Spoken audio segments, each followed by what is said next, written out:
Good morning बच्चों। हमने 11th में चैप्टर 5 स्टार्ट किया है, सम्मिश्र संख्याएं और द्विघात समीकरण। सम्मिश्र संख्याओं को इंग्लिश में कॉम्प्लेक्स नंबर बोलते हैं। ठीक है, तो सम्मिश्र संख्याएं क्या होती हैं? ये वह संख्या होती हैं जिन्हें a प्लस आई बी के रूप में लिख सकते हैं। a प्लस आई बी के फॉर्म में तुम लिख सकते हो। a क्या होता है? जहाँ पे वास्तविक भाग होता है, और b क्या होता है? काल्पनिक भाग बोला जाता है। काल्पनिक भाग कहाँ से लेते हैं? i के साथ जो भी होगा वो काल्पनिक होगा, उसके अलावा जो होगा वो क्या होगा? वास्तविक होगा। ठीक है, अब देखो, जहाँ a और b एक वास्तविक संख्याएँ होती हैं, और i क्या होता है? i वर्ड कहाँ से आया है? सम्मिश्र संख्याओं को इंग्लिश में बोलते हैं इमेजनरी नंबर्स। इमेजनरी से आई लिया है। ठीक है, तो आई स्क्वायर -1 का वैल्यू होता है। आई स्क्वायर का वैल्यू होता है -1, या आई का वैल्यू लेते हैं √-1। इतनी बात समझ में आ गई। देखो, ये सम्मिश्र संख्याएं कहाँ से आई? अभी तक हम जानते थे अंडर रूट निकालना। √2 हमने पढ़ा था, √4 हमने पढ़ा था, बहुत सारे अंडर रूट पढ़े थे, लेकिन √-2 आपने अभी तक नहीं पढ़ा था। इसके बारे में आप नहीं जानते थे, और कभी ऐसा आ भी जाता था तो हम क्या कहते थे? ये मान एग्जिस्ट नहीं करता है, ये मान नहीं होता है।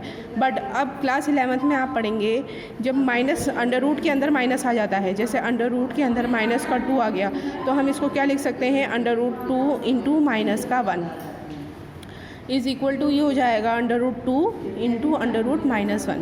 तो √-1 को हम रिप्रेजेंट करते हैं आई से, तो ये बन जाता है हमारा √2i। बात समझ में आ गई? √2i। तो ये क्या हो गया? एक आपका सम्मिश्र संख्या हो गई, या आपका कॉम्प्लेक्स नंबर हो गया। अब इसका देखो, real part, real of Z, इसको जेड से, सम्मिश्र संख्याओं को जेड से रिप्रेजेंट करते हैं। इसका रियल पार्ट क्या होता है? आई के अलावा वाला पार्ट। आई के साथ क्या है? बी है, और उसके अलावा क्या है? ए है। तो रियल पार्ट क्या आ जाएगा आपका? ए। और इमेजनरी ऑफ जेड, इमेजनरी मतलब जो आई के साथ है, यानी कि बी आ जाएगा। गुणात्मक प्रतिलोम, गुणात्मक प्रतिलोम को इंग्लिश में मल्टीप्लिकेटिव इन्वर्स भी कहते हैं। अगर कोई सम्मिश्र संख्या a प्लस आई भी दे रखी है, तो i की जगह -i रखने पे जो प्राप्त हमें सम्मिश्र संख्या होती है, वो उसकी क्या होती है? संयुग्मी होती है। संयुग्मी इसको किससे रिप्रेजेंट करते हैं? z के ऊपर बार लगा करके। तो z बार आ जाएगा a माइनस आई बी। ठीक है, अब इसका दो चीज़ हम निकालते हैं, एक मापांक निकालते हैं और एक पूर्णांक निकालते हैं।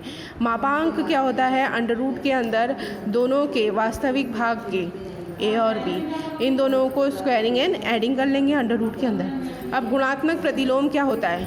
देखो, संयुग्मी को z बार से रिप्रेजेंट करते हैं, गुणात्मक प्रतिलोम को z की पावर -1 से रिप्रेजेंट करते हैं। इसका वैल्यू होता है z bar upon mod z square. z बार क्या हुआ?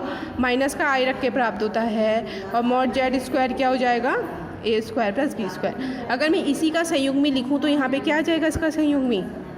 a minus I B upon, इसको स्क्वायर कर देंगे तो क्या आ जाएगा? a square plus b square. ये इसका संयुग्मी आ गया। इतनी बात समझ में आ गई आप लोगों को? उसके बाद एक्सरसाइज स्टार्ट होती है, एक्सरसाइज 1। ये देखो, अब यहाँ पे क्या करना है? इसको मल्टीप्लाई करना है। देखो, 5 से 5 कट गया, -3i स्क्वायर। आई स्क्वायर की वैल्यू -1 रखी, 3 आंसर आ गया। अब इसको सम्मिश्र संख्या के रूप में लिखना है, तो इसमें वास्तविक भाग है, आई तो इसमें है ही नहीं, तो हम कैसे बनाएंगे? 0i लिख देंगे, ये हमारा वास्तविक भाग बन जाएगा। ठीक है, तो a हमारा 3 हो गया, b हमारा 0 हो गया। ऐसे आगे के क्वेश्चन हैं, ये मैंने आपको करवाए थे, अब आप लोगों को समझ में आ जाएंगे।